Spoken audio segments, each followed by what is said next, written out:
And now there is no trial. Sentencing is on Wednesday, and the reaction from the families of the victims is mixed. Ethan Chapin's family kind of feels like this is closure. They do want to move on. They do want to remember Ethan. And Ethan's mom said, this could be good in the sense of she didn't want the students to be back on the stand, having to be re-traumatized and relive this. The Gonzalez's, though, are very angry about this. Bryan Kohberger didn't even have to say the victims' names when he pleaded guilty. He just said yes and guilty. I mean, do the people of Moscow, based on your reporting, based on what you know, what do they make of this plea deal? The plea deal is a real, in my opinion, a deeply cynical, pragmatic gesture done very quickly in haste over a weekend. As the parents of the victims feel about it, their right to whatever they feel will help them get through it. Their right to say, let's move on. Their right to be angry. Who am I to judge? How can you judge people who've just lost their children?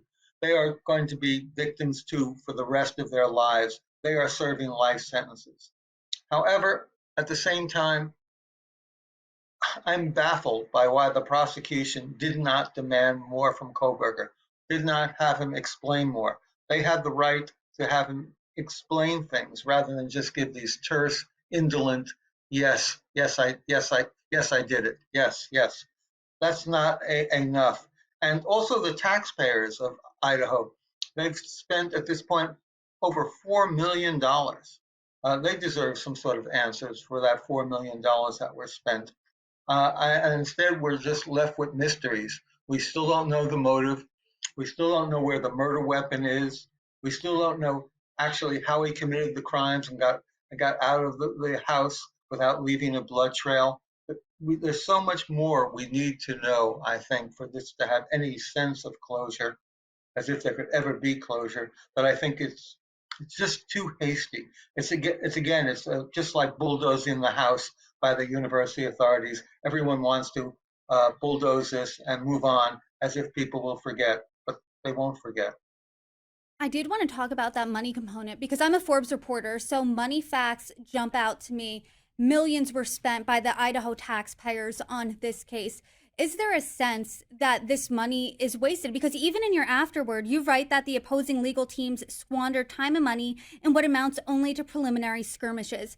Because the two questions still remain here, two of the biggest questions. What was the motive? Why did Bryan Kohberger do this? Because there doesn't seem to be a real direct link to him and the victims. And where is the knife? That murder weapon has still yet to be found almost 3 years later. Well, you raise all the pertinent questions that still linger out there. They hang ominously over this whole case, and we will never get answers. It's deeply frustrating for the people of Idaho, I think, who paid this $4 million and counting. Yes, they got Kohberger sent off to jail for life. And perhaps that's a victory, but I don't think it's very fulfilling unless people can understand this crime, understand what happened.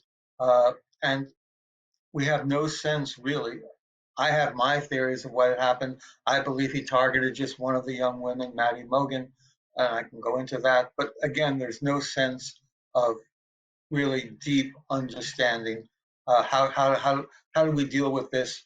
How do we learn from this? How do we move on from this in a functional way rather than just trying to push it off to the side?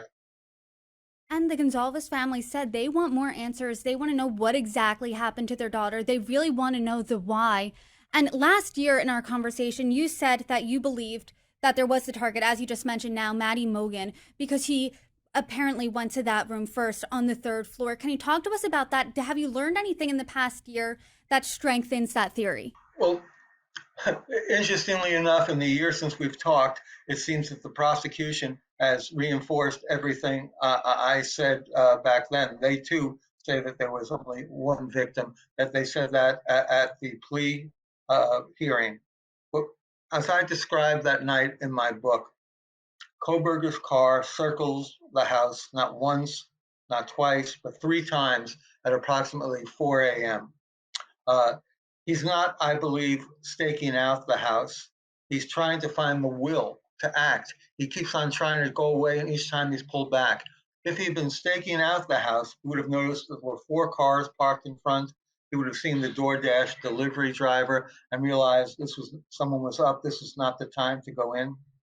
But instead, he finally finds the will to park on a hill of a ridge above the house. He turns off the engine of his car. That requires all his strength. But as soon as he turns off the engine of the car, grabs his knife sheath, opens the door, and walks down this icy slope, he's made up in his mind to become a monster. He enters in, as I originally wrote, through the sliding kitchen door that was left open, was always perpetually left open. He goes in on the second floor. There are 2 bedrooms on the second floor. Each has sleeping students in it, or students who are awake. One was sleeping. He ignores that. He makes a beeline right for this narrow stairwell that goes up to the 3rd floor and goes directly into the bedroom of Maddie Mogan. To his surprise, he finds that Kaylee, her best friend, was sleeping over that night. Now he has to deal with 2 people. Kaylee fights back like a tiger. That, I believe, causes him to leave the knife sheath behind in his confusion. But he had originally gone to kill Maddie. Why had he chosen Maddie? Well, there's no evidence anywhere of any interaction with her. She was a waitress at the Mad Greek restaurant where he had frequented because it had vegetarian and semi-vegan food. Did he ever speak with her? Again, there's none of that. There's no evidence that he ever followed her on social media. But perhaps there was something about her blonde good looks, her exuberance, that excited him. He was a man who we've seen who was prone to obsessiveness, prone to passions. And he saw in Maddie, the way she was, I believe, a rebuke to his outsider's life. We talked to him at the pool party, not quite fitting in. That was, testimony to the sort of life he led.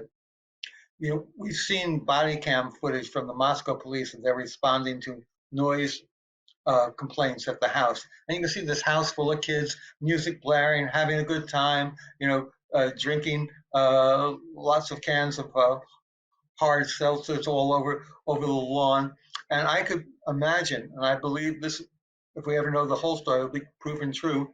There's Kohberger in the shadows watching all this, hanging in the distance, an outsider to this sort of fun that he will never be a part of. He transformed his life completely, and yet he never could transform it to be a functioning human being, to have any sort of relationships or interactions with people. And he felt that Maddie was a rebuke to the sort of life he was living, and he could not live in this world without taking out his resentment on her. And so he targeted her, and everyone else that night became collateral damage, I believe.